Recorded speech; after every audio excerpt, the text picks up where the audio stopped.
Y una cosa importantísima que no nos han explicado aún, y a lo mejor el martes sabemos, es lo que va a pasar con las empresas, pequeñas y medianas empresas que no van a poder trabajar y que no van a poder pagar a los trabajadores porque no van a ingresar y que algo tendrán que hacer. Javier de la Cruz es abogado laboralista y si hay que hablar de ERTEs, ERES y lo que haga falta, es la voz más indicada. Javier, muy buenas tardes. Muy buenas tardes. Bueno, buenas tardes. Vamos a ver, póngase usted en la piel de un panadero que tiene 5, bueno, que un panadero no sería, porque estos van a abrir, cualquier, yo que sé, un taller mecánico, ¿verdad?, con 5 trabajadores, sí. Va a dejar de cobrar durante no sabe cuánto tiempo. ¿Qué hacemos?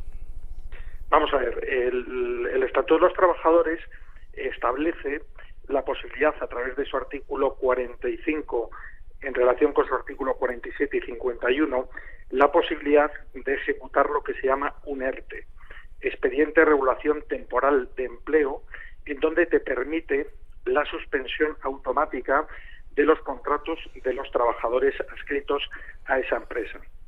Por lo tanto, y sin necesidad de hacer la fase de negociación colectiva que requiere cualquier otro ERTE o cualquier otro ERE, con simple y llanamente presentar la solicitud de ese ERTE suspensivo, los contratos automáticamente procederán a su suspensión. Es cierto que la ley establece un requisito que es la intervención de la Inspección de Trabajo para corroborar esas causas de fuerza mayor que han de alguna forma devengado en la solicitud de dicho expediente.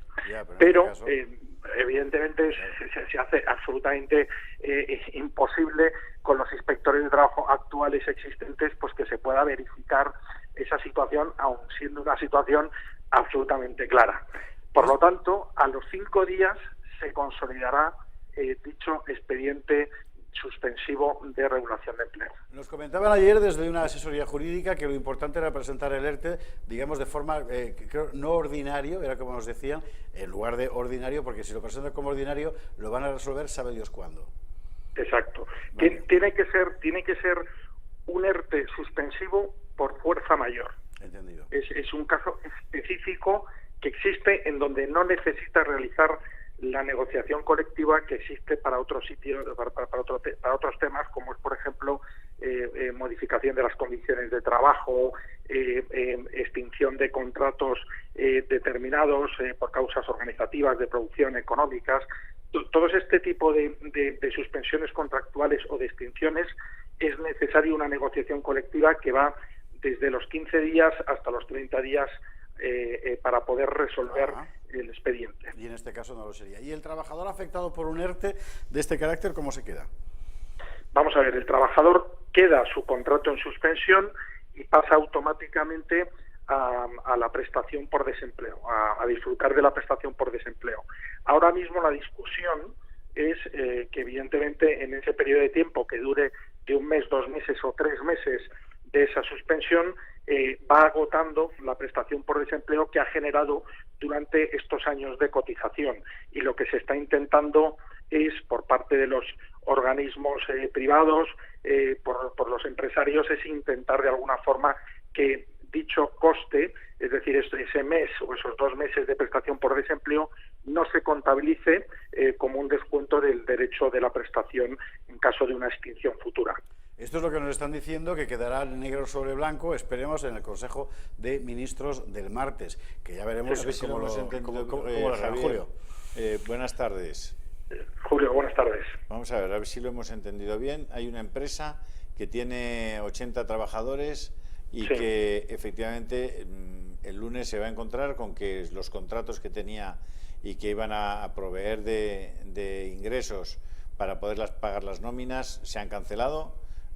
Sí. Y lo que puede hacer es presentar ese expediente de regulación temporal de empleo y sí, esas personas que ya no están yendo probablemente ni a trabajar o no van a ir, ¿cómo van a cobrar y cuándo van a cobrar? Vamos a ver. ¿Y cuánto? ¿Cuánto? Vamos a ver, ellos lo que reciben es una comunicación por parte del empresario en donde se les comunica de forma expresa que su contrato queda suspendido desde la fecha que se ha producido la situación de fuerza mayor, no necesariamente desde la solicitud, sino desde que se ha producido la fuerza mayor. En el caso de Madrid, evidentemente estamos hablando del viernes pasado, que es cuando realmente las comunidades autónomas y el ayuntamiento tomaron las decisiones del cierre obligatorio de establecimientos públicos.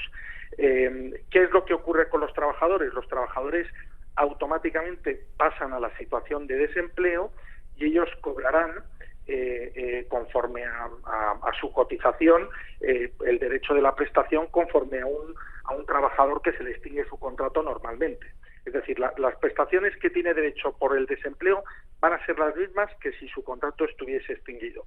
El único problema es que ese periodo de tiempo que está recibiendo la prestación, el trabajador se le descuenta de los meses que tendría derecho en el caso de una extinción contractual futura. ¿Qué tiene que hacer el trabajador? El trabajador tiene que esperar, es decir, a que reciba la resolución por parte del SEPES, del Servicio Público de Empleo, en donde le reconozca el derecho a percibir esa prestación. ¿Cuánto puede tardar? Pues realmente lo que se tarda son 45 días en recibir la primera prestación. Claro. No sé si la va a acelerar el gobierno en este caso. Entonces vamos a hablar entonces de las medidas que sería imprescindible que el gobierno tomara inmediatamente. Una de ellas, sin duda, es que estas prestaciones, en el caso de ERTE por fuerza mayor, se puedan implementar de forma casi automática, es decir, que en el mismo mes en el que se producen, esas personas ya puedan cobrar su salario, ¿no?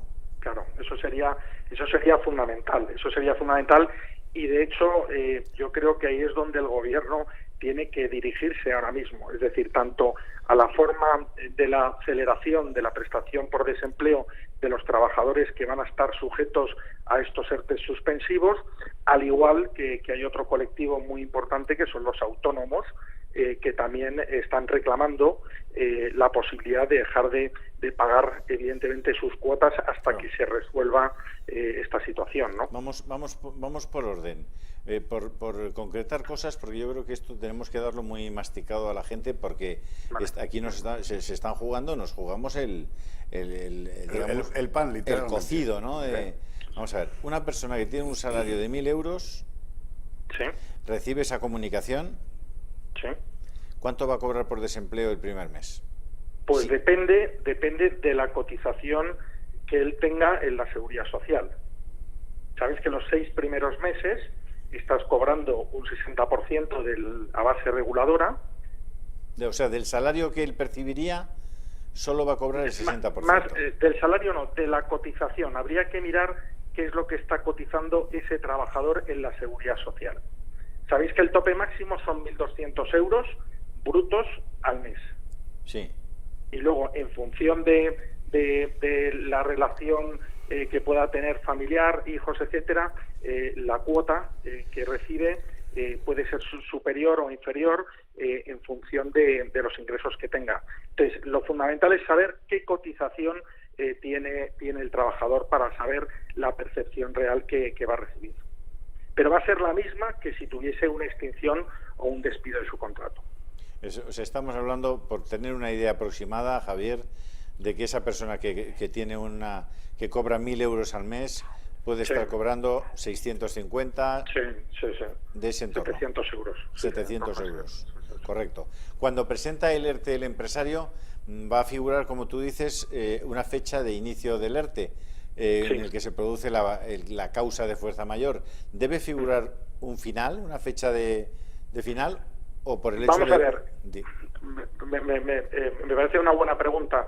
Es decir, nosotros lo que estamos haciendo, que llevamos ya desde el viernes pasado, que hemos presentado 25 ERTEs de distintas compañías y de distintas actividades, tengo que decirte que en todas estamos poniendo un plazo mínimo de 2 meses, que los mismos pueden ser prorrogables en función de las decisiones que el gobierno decida. Es decir, si el gobierno decide ampliar este periodo o estado de alarma, pues evidentemente deberemos de comunicar a las autoridades la prolongación de dicho ERTE.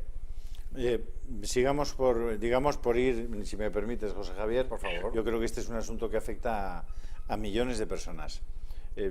Vamos a ver. Si una vez que se ha producido el ERTE, efectivamente esas personas cobran su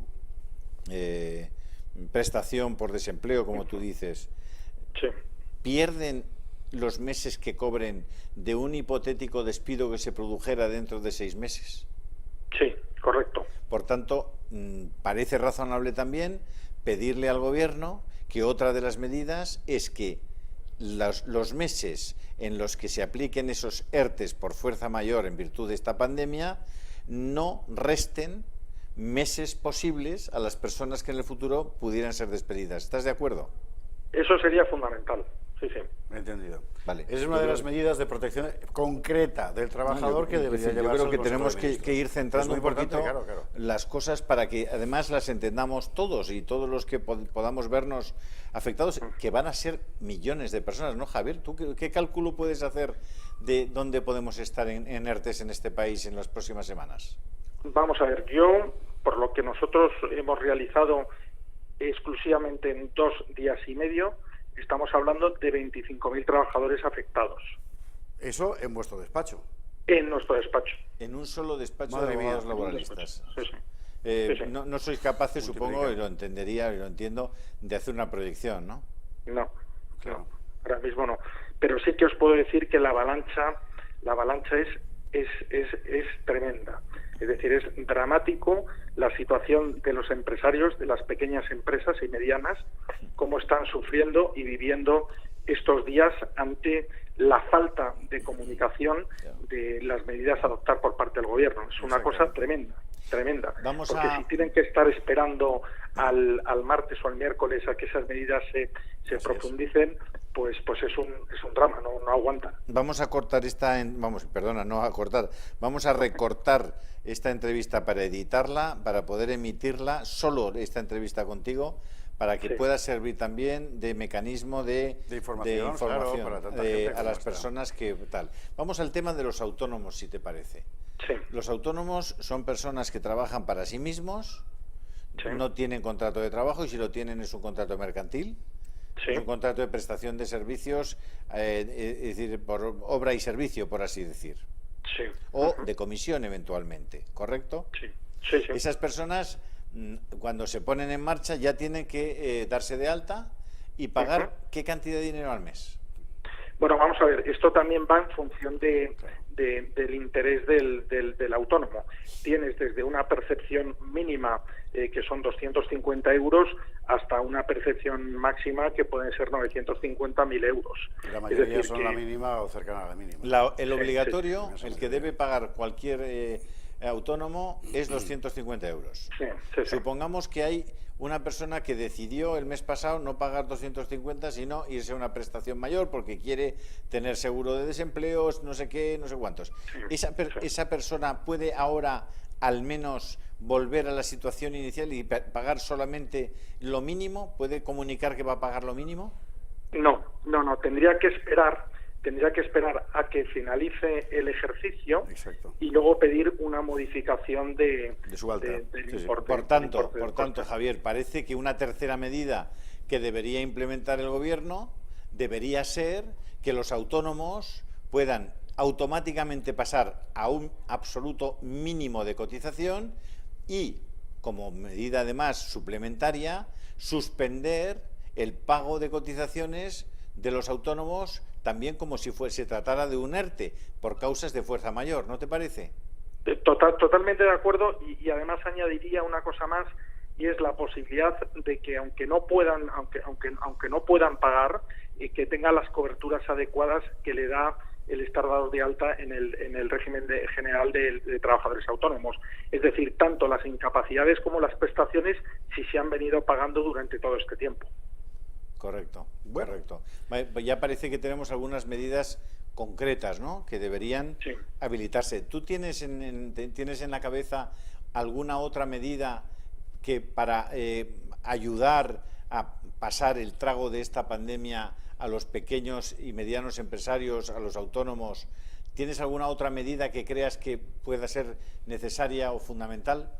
Vamos a ver, yo lo que creo que es importantísimo es que se agilice todo el proceso de la solicitud del ERTE, del expediente suspensión de los empleos de los trabajadores. Si seguimos a rajatabla cuál es el proceso que normalmente se lleva a cabo de presentación en la Consejería de Empleo de la Comunidad de Madrid o de las comunidades autónomas correspondientes o del Ministerio de Trabajo, nos vamos a ver abocados a una incertidumbre de plazos y de tiempos. Yo creo que el Gobierno lo primero que tiene que hacer es agilizar esa fórmula de entrada de estos expedientes y las resoluciones rápidas de cada uno de ellos. Ahí debe es intervenir, perdóname Javier, ¿solo el Gobierno o algunas de esas medidas son competencia de las comunidades autónomas? Las que afectan a las empresas que única y exclusivamente tienen centro de trabajo en una comunidad autónoma, la competencia exclusiva es de la comunidad autónoma. Cuando ya la empresa tiene varios centros en distintas comunidades autónomas, ya es el Ministerio de Trabajo y por lo tanto es el Gobierno el que entra. Por tanto, algunas de estas. Pero perdóname, en la actual circunstancia con el estado de alarma, la norma que dicte ahora el Consejo de Ministros tiene validez inmediata en todas las comunidades autónomas. Sí, si es de aplicación, sí, claro. Sí, por supuesto. Correcto. Bueno. Más algún otro tema que no nos dejemos nada en el tintero, a ver si podemos ayudar lo máximo posible a nuestros espectadores. ¿Tú tienes un número de teléfono, Javier, donde pudieran llamaros si tienen alguna duda? Sí, por supuesto. Al 91 ¿sí? 319 ¿sí? 3090. 91 319 3090. Sí, Despacho de nosotros Javier de la Cruz. Javier de la Cruz, Grupo Aria. Estamos trabajando desde todo el fin de semana sin descanso, ¿verdad? Bueno, pues ya saben nuestros espectadores que si tienen alguna necesidad, algún tema urgente en estos temas laborales, empresariales, etcétera, Javier de la Cruz está disponible y les garantizo que en este tema del derecho laboral y de las relaciones empresariales les va a dar el mejor consejo, seguro.